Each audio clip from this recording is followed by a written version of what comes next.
Olá pessoal, tudo bem? Meu nome é Pedro Nunes e hoje eu e meu grupo iremos apresentar um trabalho sobre cruzamento de ovinos.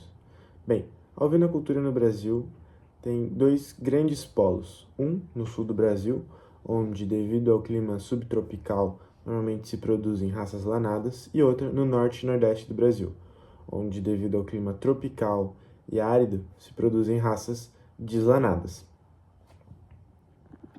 Com isso em vista, os produtores de ovinos lançam mão de diferentes métodos de melhoramento genético para que assim suas produções sejam mais otimizadas para suas condições locais. Um desses métodos é o método de cruzamento. O método de cruzamento consiste em pegar duas raças diferentes da mesma espécie e cruzá-las, esperando um mestiço que seja mais eficiente. É esperado desses cruzamentos que ocorra o fenômeno da heterozigose, que é quando a produção do mestiço é melhor do que a produção de ambos os pais. Existem três grandes métodos de cruzamento. O cruzamento terminal, que é quando o produtor tem em seu plantel duas raças e cruza, obtendo sempre animais meio sangue, e ou ele pode vender esse mestiço ou pode fazer a recria e a engorda dele. Existe o cruzamento alternado, que é quando o produtor vai alternando as raças com as raças pais e mães, ou seja, ele começa com uma raça, aí ele reproduz com outra e depois reproduz com a mesma que ele começou, e assim ele vai alternando, sempre tendo animais com mais parentesco da última raça. E o cruzamento por absorção, que é quando o produtor ele já tem um plantel de uma determinada raça, ele vai introduzindo a outra raça até que seja completamente substituído esse plantel. São escolhidas as raças dos machos e das fêmeas para a realização dos cruzamentos com objetivos diferentes. Normalmente, os machos são escolhidos por sua capacidade produtiva, ou seja, rendimento de carcaça, ganho médio de peso por dia, e as fêmeas com os seus índices de fertilidade, ou seja, quantas crias ela consegue dar por parto, tempo entre partos, se ela é ou não uma boa mãe, etc. Então, com isso em vista, o produtor escolhe suas raças de machos e fêmeas e realiza seu cruzamento. Vindo para o resultado dos cruzamentos, é muito importante considerar o que é mais lucrativo quando você está fazendo os cruzamentos. Porque vão ter raças, por exemplo, as lanadas, que vão ter um melhor ganho de peso. Contudo, a produção de carcaça por causa da pele ruim pode fazer um valor agregado diminuir bastante.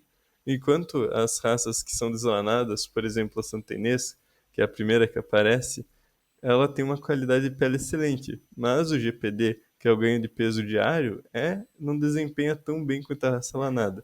Então sempre vai depender do que você almeja. Se teus mestiços querem ser mais pesados ou para lã, você vai preferenciar raças lanadas. Aqui nesse estudo eles cruzaram com raças não definidas, que é o SRD. Outra coisa é que a herança genética não aditiva dos mestiços faz com que essa característica não necessariamente seja herdada no filho. Porque já que as duas raças puras, quando se faz esse cruzamento, elas vão quebrar, elas vão, por causa da dominância da combinação gênica, elas vão acabar retirando alelos recessivos em homozigose que faziam a produção cair. Quanto ao ambiente e à nutrição, elas são de extrema importância quando se faz um cruzamento, porque esse mestiço ele pode ou não se adaptar melhor, ou ele pode nem sofrer uma diferença conforme o ambiente que ele estiver. Isso porque condições mais controladas e de melhor nutrição talvez não façam as diferenças aparecer. Então, você tem, por exemplo, a questão do Somali brasileiro, que é o SO, com o santenês, que é o SI nessa tabela. O Somali brasileiro, ele tem mais rendimento de carcaça, contudo, o santenês tem mais músculos. Então, eles não necessariamente eles têm características ruins, mas eles, quando são criados livres, na caatinga, eles desempenham mais diferente do que quando eles são criados em, em baias ou em creep feeding, ou seja, com um ambiente mais controlado do que simplesmente soltos no bioma. Enquanto a raça morada do vale, ela tem mais resistência à verminose. Então, com isso, você consegue decidir qual raça pura vai ser melhor para o cruzamento.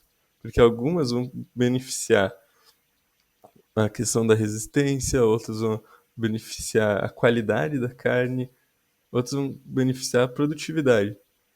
E algumas vão beneficiar o fato de ser mais sudial, como é o caso das raças deslanadas. Aqui nesse slide nós vamos ver que nem sempre os híbridos vão se sair melhor em todas as características. Então, nesse primeiro exemplo aqui, nós temos duas raças puras sendo comparadas com uma raça com um híbrido.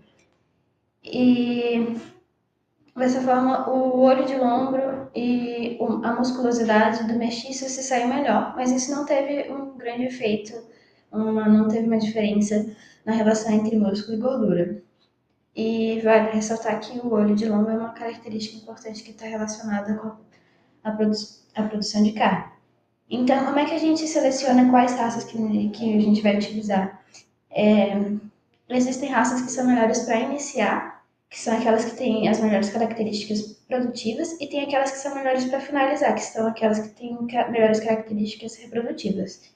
E outro ponto importante é a qualidade da carne, porque não adianta a gente só focar em aumentar a quantidade e não levar em consideração a qualidade, que é uma característica comercialmente importante. E nesse exemplo aqui, o híbrido se sair melhor do que a raça pura. Então a gente trouxe essa tabela que faz uma comparação das variáveis que foram estudadas entre as diferentes raças. E daí aqui eu destaquei em azul as características em que o híbrido se destacou e em vermelho eu destaquei as características em que a raça Morada Nova teve um melhor desempenho. E em roxo está aquilo que não teve uma diferença muito grande. Então, o que a gente pode trazer de importante dessa tabela é que tudo vai depender, né, na escolha das raças, tudo vai depender daquilo que o produtor quer, o que ele vai considerar importante e economicamente. Né? Então, por exemplo, se ele acha que ter uma maior porcentagem de costela vai ser mais vantajoso economicamente, porque é uma preferência do seu consumidor pela costela, ele poderia escolher, por exemplo, uma morada nova, que é o que teve maior desempenho nessa variável. Mas se ele quisesse, por exemplo, ter uma maior porcentagem de lombo, ele poderia escolher um híbrido que se destacou melhor. Então, tudo vai depender do que ele quer, do que ele vai achar melhor. Existem duas formas de aparecerem alelos iguais em um gene, sendo eles alelos alozigóticos, que é idênticos por estado, que não possuem ancestral comum, e alelos autozigóticos, que são genes idênticos por descendência, que possuem ancestrais comuns. E o problema da endogamia está nos alelos autozigóticos, por meio da expressão de alelos com defeitos excessivos. E as vantagens da endogamia é a fixação de características e refinamento de raça, homozigose dominante, que é a prepotência, que é quando o indivíduo é cruzado com outro com algum não consanguíneo, ele tem mais chance de fixar sua característica. E a heterose por famílias diferentes, que a população é separada em famílias diferentes, que formam uma linhagem nova de consanguíneos diferentes, que quando acasalados, eles aumentam a chance de heterose, como mostra nessa tabela aqui. Quando cruzado dois de raças diferentes, a heterose foi 100%. Aí quando cruzado com retrocruzamento um com ancestral comum, a heterose diminui para 50%. E uma forma para para converter isso aqui é adicionando uma raça no cruzamento, que a heterose aumentou para 25%. E as desvantagens da endogamia seria a redução de fertilidade, reduz a sobrevivência e reduz o vigor. Como eu falei, você tem que tomar cuidado, ela é vantajosa, mas você não quer uma ovelha com uma fertilidade menor, uma sobrevivência menor ou um vigor melhor. Já se tem muitas sequências de genes de ovelhas descobertas em bancos públicos. Então, apresentam lâminas de microarranjo de genes ligados à produção de carne, à produção de leite e à resistência a parasitas.